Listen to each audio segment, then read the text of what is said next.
USPS damaged my grandmother's heirloom, but they walked right into my trap.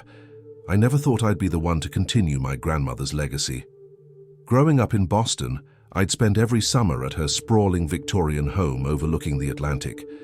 My grandmother, Eleanor Sinclair, wasn't just any grandmother.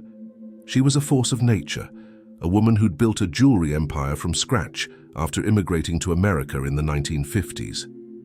The memories flood back as I stare at the certified letter in my hand. 3 weeks ago, I received the call that Grandma Eleanor had passed peacefully in her sleep at the age of 92. The grief was still raw, a constant ache beneath my ribs that intensified whenever I thought of her workshop. That magical place, where she'd taught me to appreciate the delicate artistry of fine jewelry. "Your grandmother left something important for you," her lawyer had told me over the phone. 5 pieces from her private collection. They're being sent via USPS registered mail with full insurance. Sign for them immediately. I knew exactly which pieces he meant. The Sinclair collection. 5 exquisite jewelry pieces that represented my grandmother's finest work, created during the peak of her career in the 1970s. A diamond-encrusted platinum necklace with a rare blue diamond centerpiece. A pair of emerald earrings sourced from a Colombian mine that had long since closed. A ruby and gold bracelet that had once been featured in Vogue. A sapphire ring that contained stones handed down through 4 generations. And finally, a pearl. Brooch adorned with over 200 perfectly matched pearls harvested from the South Pacific. Together, the collection was worth millions, not just in monetary value, but in history, craftsmanship, and personal significance. These weren't just jewels. They were my grandmother's legacy, her life's work distilled into 5 magnificent pieces. The doorbell rings, startling me from my thoughts. The USPS delivery person stands on my porch with a package requiring signature. My heart races as I sign for it, thanking them with a smile that hides my anticipation. The package feels lighter than expected, but I dismiss the thought. Inside my apartment, I carefully open the package, peeling back layers of protective wrapping. But something's wrong, terribly wrong. My hands begin to shake as I survey the contents. The once magnificent necklace lies broken, the blue diamond centerpiece cracked. The emerald earrings are crushed, green fragments scattered like confetti. The ruby bracelet's gold setting is bent beyond recognition. The sapphire ring's band is snapped in half. And most devastating of all, the pearl brooch is shattered. Dozens of irreplaceable pearls missing. 5 masterpieces, 5 family heirlooms, 5 pieces of my grandmother's soul. Destroyed.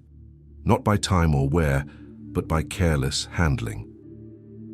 I sink to my knees, cradling the broken treasures in my trembling hands. Tears stream down my face as anger builds inside me. This wasn't just property damage. This was the destruction of history, of art, of my connection to the grandmother I'd just lost. Looking at the shipping box more carefully, I noticed the fragile labels plastered across every side, the special handling instructions my grandmother's lawyer had paid extra for, and the premium insurance that was supposed to protect these priceless items. Something inside me hardens as I gather every piece, every fragment, and photograph the damage from every angle. I may have lost my grandmother, but I wouldn't let her legacy be destroyed without consequences.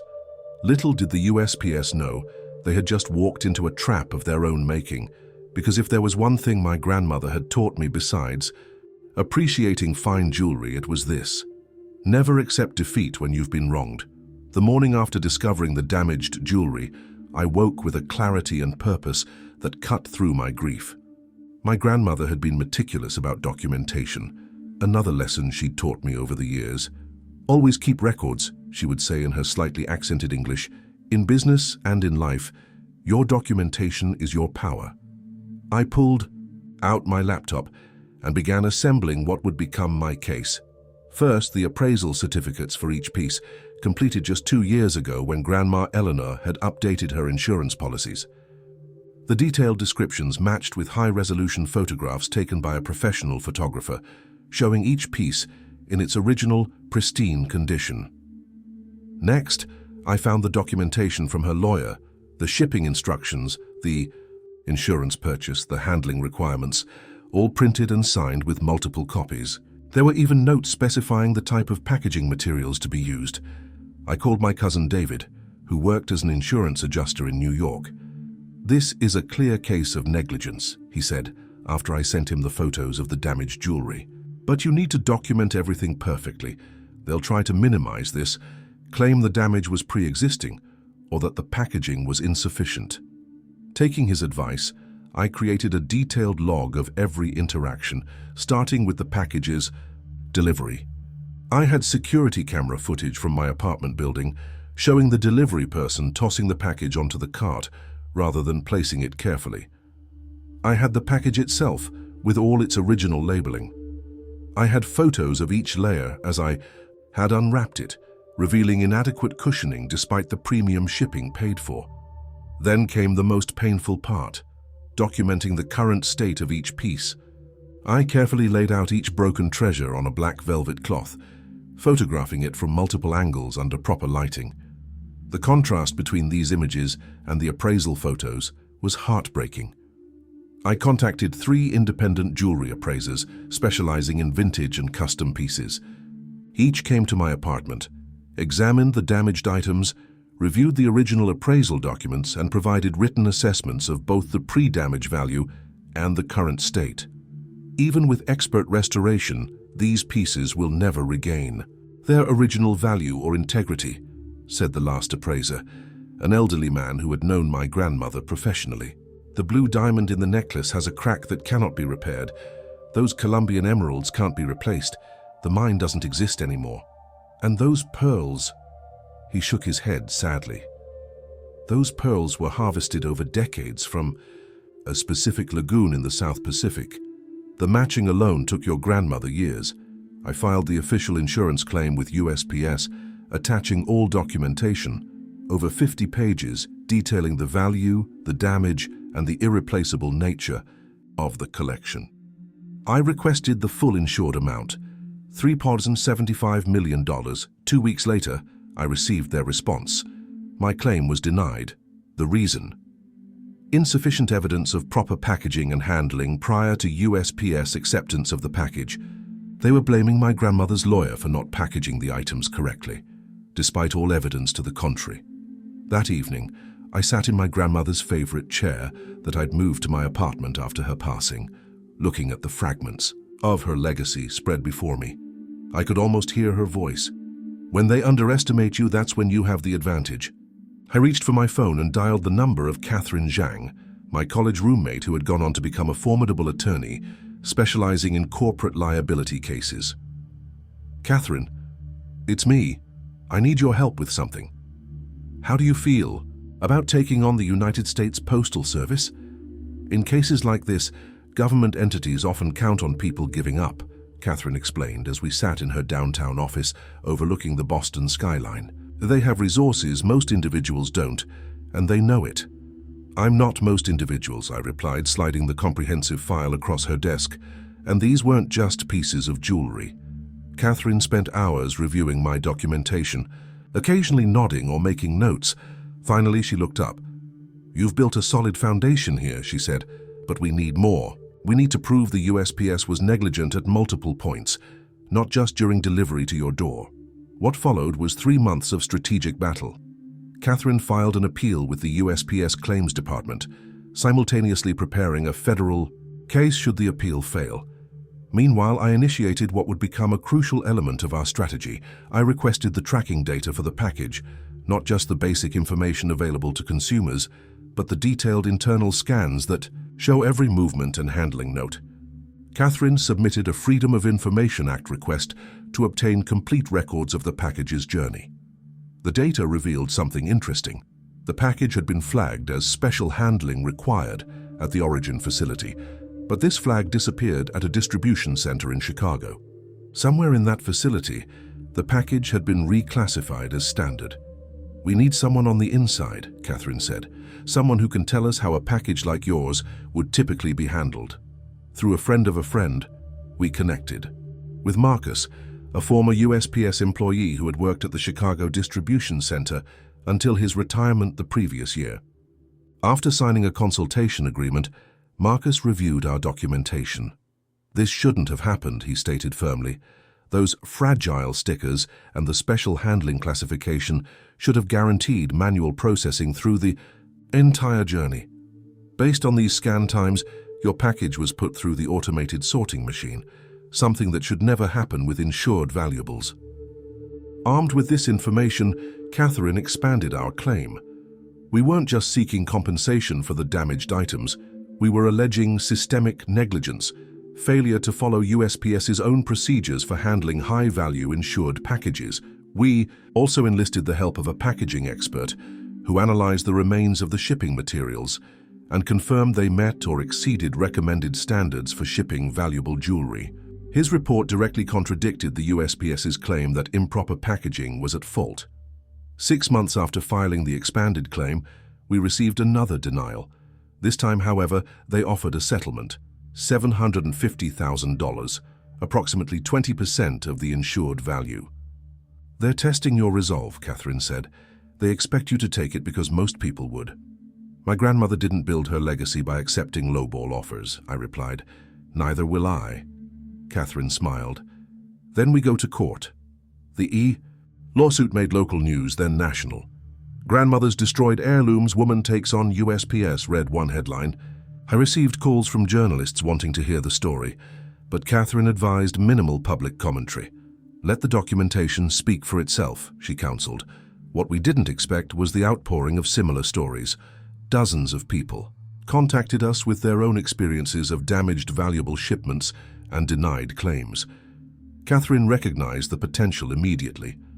If we can demonstrate a pattern of systematic failure to honor insurance claims for high-value items, we strengthen our case considerably, she explained. With permission, we included several of these testimonials as supporting evidence, showing that my case wasn't an isolated incident, but part of a troubling pattern. The day before our court date, I received a call from Catherine. "They want to meet," she said, unable to keep the satisfaction from her voice. "Tomorrow morning before court." The meeting took place in a conference room at the federal courthouse. Catherine and I sat on one side of the table, facing 3 representatives from the USPS legal department and a government attorney. "We've reviewed your case more thoroughly," began the lead attorney, a stern-faced woman with impeccable credentials, "and we're prepared to offer a revised settlement." She slid a document across the table, $2.5 million contingent upon a non-disclosure agreement. Catherine and I exchanged glances. It was a substantial increase from their previous offer, but still well below the insured value. "That's not acceptable," I said calmly, opening my portfolio, "but I have a counter-proposal." I presented them with detailed restoration estimates from 3 world-renowned jewelry artisans, along with a breakdown of what could and couldn't be salvaged from each piece. The blue diamond can be recut, but will lose 40% of its mass and much of its historical value, I explained. The gold from the bracelet can be reshaped, but the specific hammering technique my grandmother used is practiced by only 2 living artisans, both of whom have waiting lists of over 3 years. I wasn't just reciting facts. I was telling the story of each piece, making these lawyers understand that these weren't just luxury items, but irreplaceable artifacts of cultural and personal significance. Full compensation isn't just about the monetary value, I continued. It's about acknowledging what was lost can never truly be replaced. The insurance was purchased specifically to protect against this exact scenario. The lead attorney studied me carefully. "What exactly are you proposing?" "Full payment of the insured amount, as originally claimed. No non-disclosure agreement. Instead, a public acknowledgement of the failure to follow proper procedures and a commitment to review and improve handling protocols for high-value insured shipments." The room fell silent. The attorneys conferred in whispers. "Why no non-disclosure?" asked one of the USPS representatives. "Because this isn't just about my grandmother's jewelry," I replied. "It's about every person who pays for insurance expecting their valuables to be protected. The system only works if it's honored." Another round of whispered consultations followed. Finally, the lead attorney spoke. "We need 24 hours to consider your proposal." The next day, instead of entering the courtroom, we returned to the conference room. The lead attorney presented a new agreement. Full payment of the insured amount, she announced. No non-disclosure requirement regarding the claim amount or the circumstances of the damage. However, we request that any public statements acknowledge that USPS has taken steps to address the underlying issues. Catherine reviewed the document carefully, then nodded to me. "We accept," I said. As we left the courthouse, Catherine squeezed my arm. "You know what just happened, right? You didn't just win compensation, you changed their policy. That acknowledgement of steps to address the underlying issues means actual procedural changes." 3 weeks later, the full $325 million was transferred to my account. I immediately established the Eleanor Sinclair Foundation for Artisan Preservation, dedicated to supporting jewelry craftsmanship education and preserving traditional techniques. I also commissioned the restoration of what could be salvaged from the collection.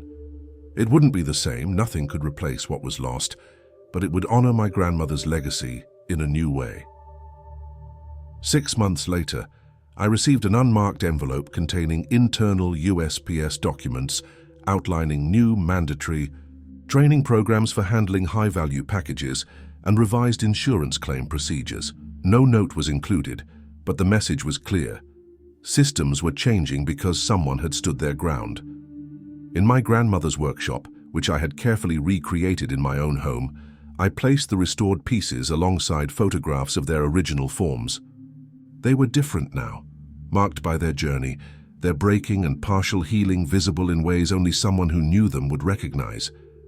As I stood there, I felt my grandmother's presence stronger than ever. She had taught me that value isn't just in perfection, but in resilience, in standing up for what matters, in transforming loss into purpose. The USPS had indeed walked into a trap, but not one of malice or revenge. They had underestimated the power of meticulous documentation, unwavering persistence, and the deep conviction that some things are worth fighting for, not just for yourself, but for everyone who might come after you. In the soft light of the workshop, I began sketching designs for new pieces that would incorporate fragments too damaged to restore. A collection that would tell the story not just of what was lost, but of what was gained in the process of standing up for what was right, my grandmother would have approved.